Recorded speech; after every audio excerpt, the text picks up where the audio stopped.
If you've been hearing that the Phoenix housing market is falling apart, that investors are dumping homes, or that buyers should just wait, I want you to pause for a second, because the actual data coming out of December tells a very different story, and most people are missing it.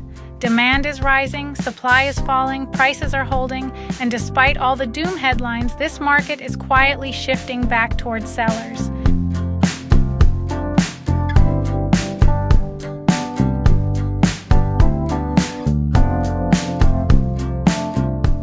Hi, I'm Olga Boyke, your trusted Arizona Realtor. Today, I'm breaking down what's really happening in the greater Phoenix housing market right now using the latest December numbers. Not opinions, not fear, just facts. Whether you're a homeowner, buyer, or investor, this update matters because market momentum is changing faster than most people realize. Let's start with the big picture. Over the last few weeks, the Cromford Market Index shows a clear trend favoring sellers. Demand is improving, supply is declining, and positive indicators are significantly outnumbering negative ones. Right now, 9 of the 18 largest cities are in a seller's market, including Phoenix, Scottsdale, and Mesa. Several others are moving rapidly in that direction. Even areas that were favoring buyers earlier this year have stabilized. This is no longer a market that's sliding. It's a market that's regaining balance and momentum. Now let's talk about what buyers are actually doing, because activity matters more than headlines. Closed sales in November were up nearly 5% compared to the same time last year. Pending and under contract listings are also higher year over year. That tells us something important. Buyers are not disappearing. They are re-entering the market as rates ease and affordability improves. When you compare year over year, demand is clearly trending upward. This is why the market feels different on the ground than it did over the summer. Momentum is quietly building. One of the loudest claims I keep hearing is that investors are giving up and flooding the market with inventory. Here's the reality.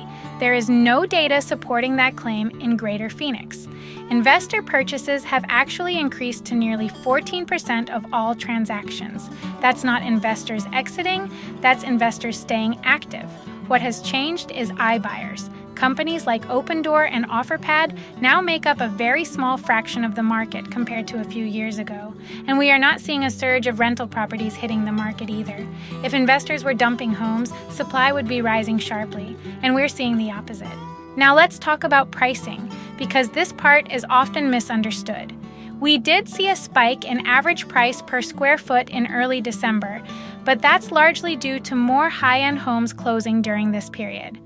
When you focus only on homes priced under $500,000, which still represents more than half the market, prices have generally trended lower since mid-2024. The key takeaway is affordability. Prices are relatively stable, mortgage rates have eased, and household incomes have risen. For many buyers, it is actually easier to afford a modest home today than it was 2 years ago. That improved affordability is one of the main reasons demand is strengthening.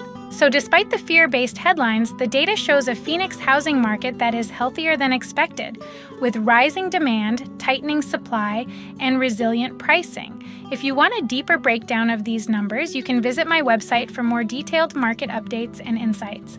And if you have questions about how this market impacts your buying, selling, or investing plans, don't hesitate to reach out. I'm always happy to help. Make sure to also follow me on my social media platforms shown on screen so you can stay updated with the latest Arizona housing market trends. I'll continue breaking down the data so you don't have to guess, and I'll see you in the next update.